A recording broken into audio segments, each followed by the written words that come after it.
you and LeBron have that exchange. There are people out there that say maybe you shouldn't do that with one of the better players in the game. What were you thinking in that I don't care. He's old. You know what I mean? I was waiting for that. I poke bears. I don't respect no one until they come and give me 40. A game, and there's one dude who's barking, who's yapping while he's playing. His team just won, and he's like, yeah, I want you, I want you. And then when they get you and they win the game and you're sitting back on the sideline, everybody knows that you just got pumped, right? So regardless of whether LeBron James had 28 points or not, his team got pumped in that game without Ja Morant. Not only without Ja Morant, without Steven Adams, without Brandon Clark.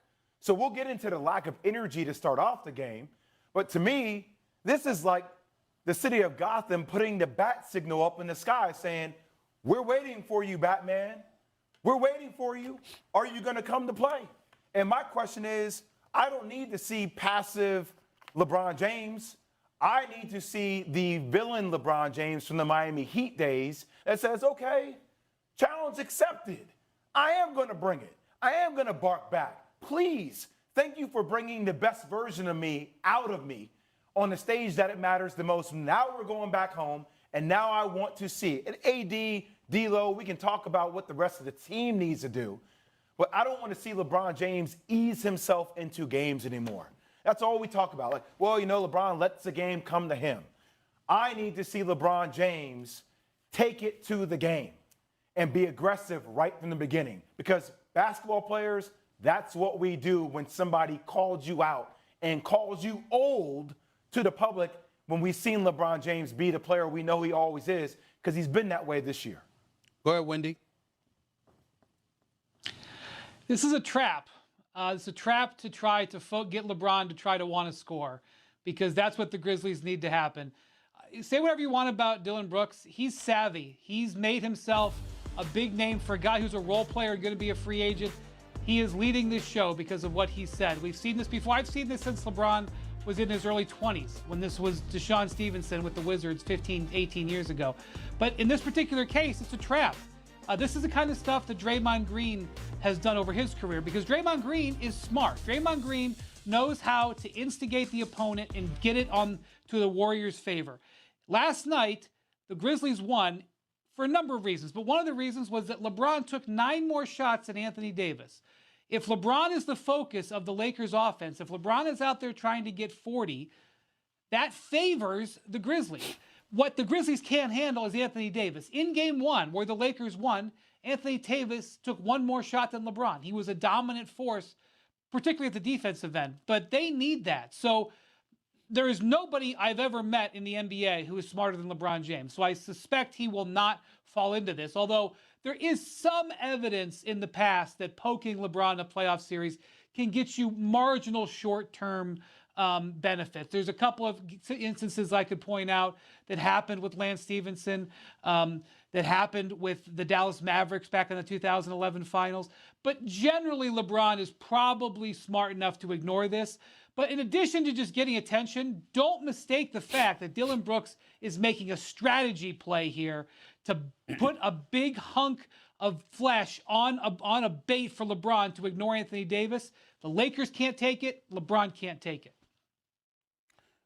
Brian Windhorst. It's a rare, rare moment when you show up on this show and I completely disagree with you. This is one of those moments. Now, I want you to listen to your boy Stephen A. and listen good, okay? This is basketball. And if you're talking about a series, you're absolutely right. There's nothing wrong about what you said. But you and I know, just like Jay Williams knows, there are moments that matter. And moments are never more applicable and never more embraced than in the sport of basketball. Because you see, yes, you could argue boxers. I mean, listen, at the end of the day, it's only 2 of y'all in the ring. We get all of that. Tennis court, fine, obviously so. But when you talk about a team sport, basketball is what it's all about in this regard. When you chirp like Dillon Brooks chirped last night, now you got to bust his ass.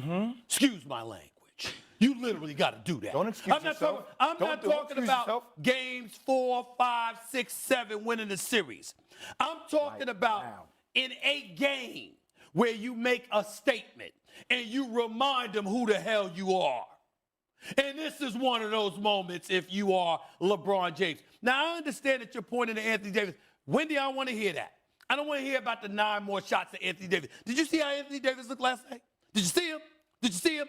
He looked like the entire game, he looked like he just woke up and was rubbing his eyes and struggling just to get it going. The whole game. That's why LeBron shot so many more shots than him, because Anthony Davis never showed up last night. Now you could go and I know you saw the game from start to finish. You know your basketball. So you watch Anthony Davis from the opening tip. He never showed up. He was sleepwalking in game 2. Period. LeBron James had to do that. But what I'm trying to say is that LeBron, because as we all know, the brilliant basketball savant that he is, he knows how to play the game and not necessarily take the bait and still drop 40. That's what I'm saying. I'm not telling them to ignore the team. I'm not telling them to ignore strategy. I'm not telling them to just go out there and jack up shots. I'm saying you can be LeBron doing what you normally do to win while busting his you-know-what in the process. Because he ain't on LeBron's level.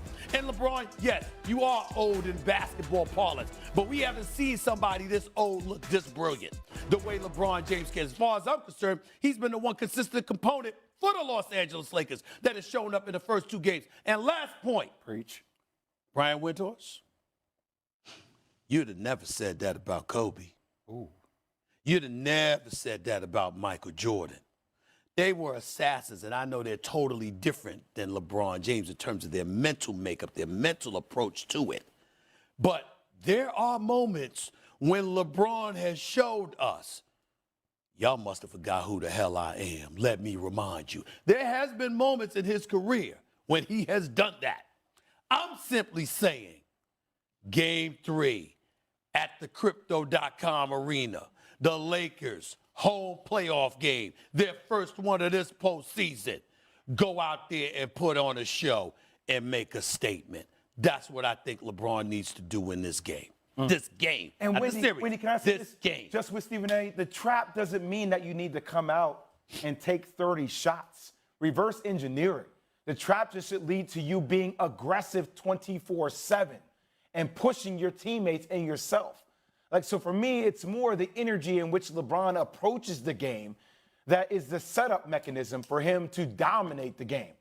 Right? Like, that's the thing that's missing from here. It's not, hey, so let me ease into the rhythm. Let me build the lather. It's, let me get my lather before the game even starts, because once this game kicks off, I'm about to go into bust your head open to the white meat mode.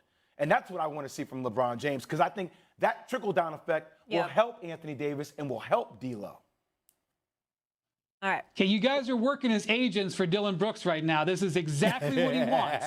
He wants you to put pressure on LeBron. Mm-hmm. He wants you to call LeBron to go shoot those shots and forget about Anthony Davis, just so you know. Jag from Jaggy Sports here. And last night the Lakers blew an opportunity to beat the Memphis Grizzlies, who were down Brandon Clark, Steven Adams, and John Morant, and they couldn't get the job done. So that's not the story. As you just saw, the story is Dillon Brooks calling LeBron James out. Now, he called him old. He said that it would have been a harder task to guard him when he was on Miami or Cleveland, but now he's insinuating that it's easy. It's easy to guard LeBron, and he says he likes to poke bears. And yeah, so as you saw, it was Stephen A. Smith and Brian Windhorst disagreeing. Stephen A. Smith said you have to bust his you-know-what and come out and be the villain of the old. But Brian Windhorst says this is exactly what Dillon Brooks and the Memphis Grizzlies want. They want LeBron James to be the old LeBron James and not the game plan of passing it to Anthony Davis, which it should be, because there are no bigs, even though Anthony Davis didn't show up yesterday. But the bottom line here is, should LeBron James take the bait and go towards retaliating and dropping 40, or should LeBron James stick to the game plan, pass it to Anthony Davis down low, and that's a wrap? I don't understand how that did not work yesterday, because Anthony Davis was not clearly ready at all. They had his number yesterday. Tillman was all over him. Like, he ended up with 28 points or something like that, or 22. I can't remember the exact number. But the bottom line is, that's why LeBron James ended up with 28, because Anthony Davis just wasn't himself yesterday. So should LeBron James take the bait, right? Because everybody knows that come playoff time, it's kind of like, you know, you had Lance Stevenson, you had Deshaun Stevenson, I think, from Dallas. At the end of the day, you had a lot of players who were trying to get into LeBron James' head and succeeded. Some didn't, some did. But this is exactly what's happening here. You're trying to get into LeBron James' head. You're trying to get that real estate going, as what he always used to say with the Warriors, and, you know, trying to get in their head and stuff. So clearly, Dillon Brooks is trying to get into LeBron James' head. Will LeBron James fall for it? Because at the end of the day, all these guys in the past didn't say much to the media, but this guy, Dillon Brooks, actually said, hey, he's too old, right? So, you know what I mean? That's kind of that's a huge diss. But at the end of the day, it's kind of like, how will LeBron James retaliate? So tell me how LeBron James should approach this. Should the game plan be stuck to Anthony Davis and, you know, LeBron James take a back seat to him? Or should LeBron James go the villain of old, villain of Miami, and just take over the game? Because remember, that's what they want to do. They want the ball in LeBron James' hand and him taking tons of shots and not really passing it to Anthony Davis. That's the game plan that they're hoping for. Will it happen? I have no idea. So leave a comment in the comment section. Tell me what you guys think. Should LeBron James take more shots than Anthony Davis in Game 3 in LA? Leave a comment in the comment section. As always, this is Jag from Jaggy Sports.